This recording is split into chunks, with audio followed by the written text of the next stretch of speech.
Hey YouTubers, Becky here, rolling with the Davises. This week's video, we're coming to you from the Eureka, Montana area. First part of the video, we did the Little North Fork Trail. Our drive there from the Forest Service campground to Tobacco River was beautiful. We drove down along Lake Kuskanoosa, across the bridge, and over to the trailhead. Beautiful falls. It was cold. This was done May 20th.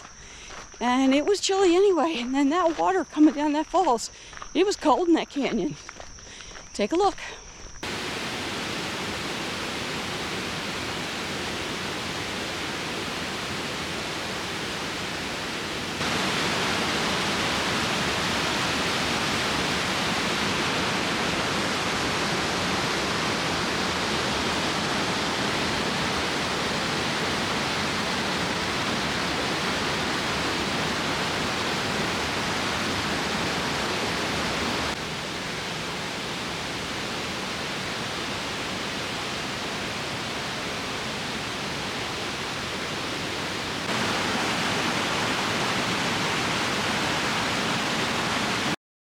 So I had not downloaded this trail and we had no cell phone service here, but it's only about a half a mile and 131 feet of elevation gain, so very easy.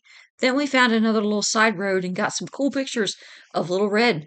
And our campsite, we parked our rig right next to part of the Pacific Northwest Bike Trail.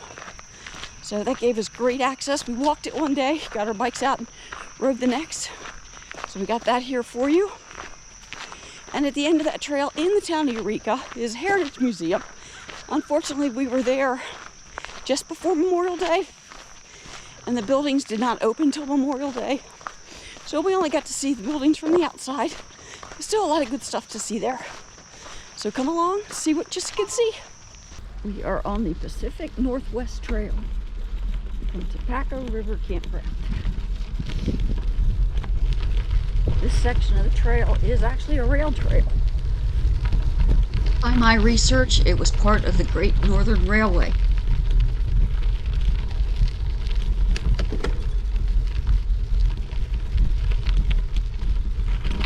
Open to horses, bicycles, and pedestrians. No motorized use in this particular section. There's a short section of road here. Back to the campground.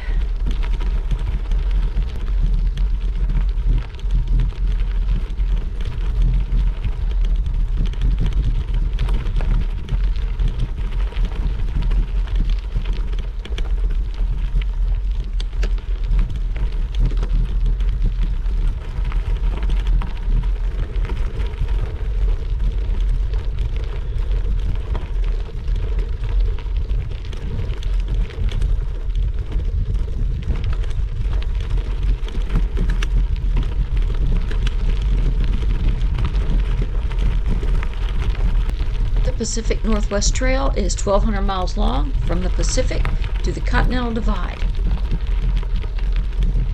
You will find primitive campsites along the way. The old bridge across the Tobacco River is still here, and you are able to walk across it.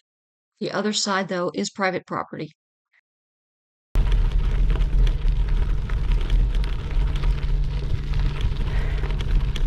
The Tobacco River on my left. This is where we saw an eagle and an osprey the other night when we took a walk out here. I don't see either one of them now.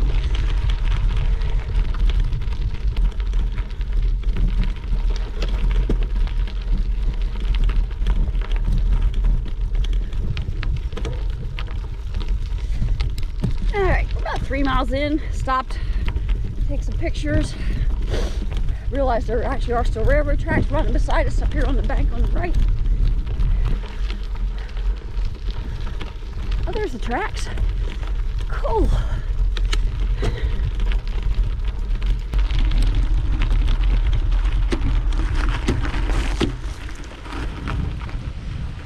I don't see Dave out the rest out the track, so he must have gone this way. Yes, we were in bear territory, and yes, we both had bear spray. I would have preferred riding together, but Dave kind of likes to go ahead. I recommend staying together as a group.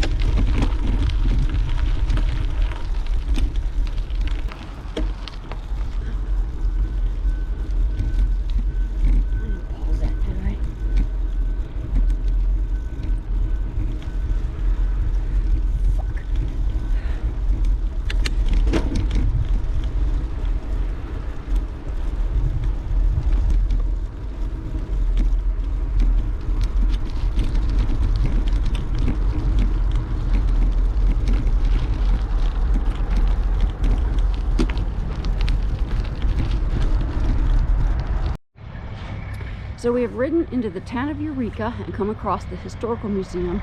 Unfortunately, the buildings are not open till Memorial Day. We're here a couple of days too early. We do have some old farm equipment here.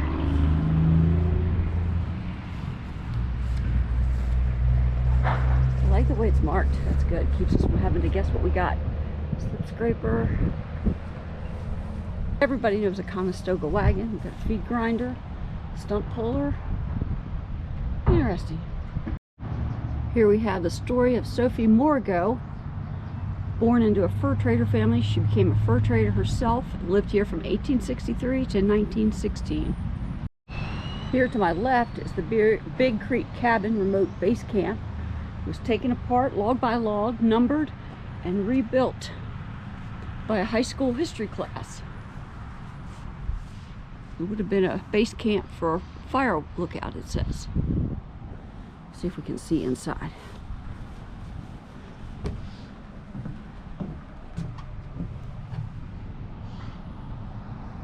I know there's a lot of reflections, hard to see sometimes. Life in the 1900s.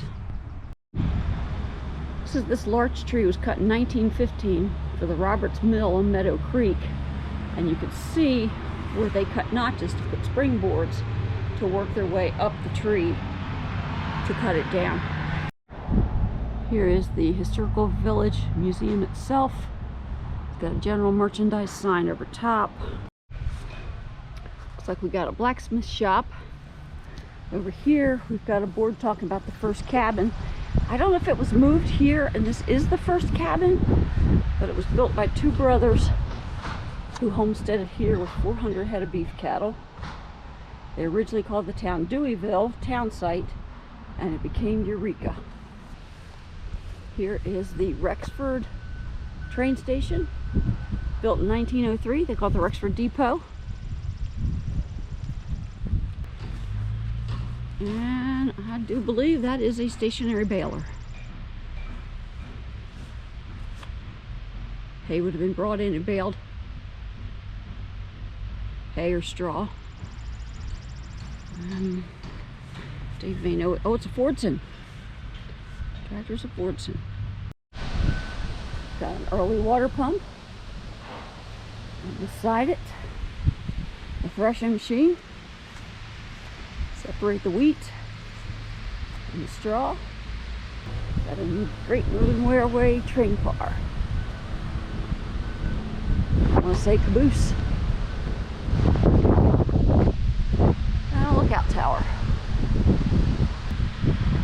Roberts Lookout was established as a crow's nest lookout in a tree in 1920. In 1924, the wooden 6x6 cab and 40-foot tower were built.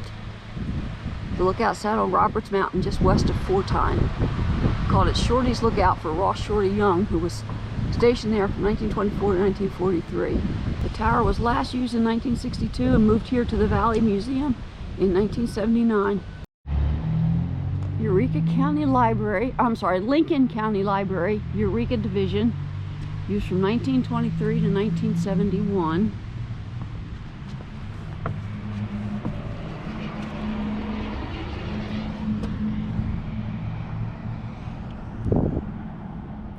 Our Lady of Perpetual Help, Rexford Catholic Church, built in 1926. It's pretty nice. They got several picnic tables around, and a swing set, and a seesaw over here.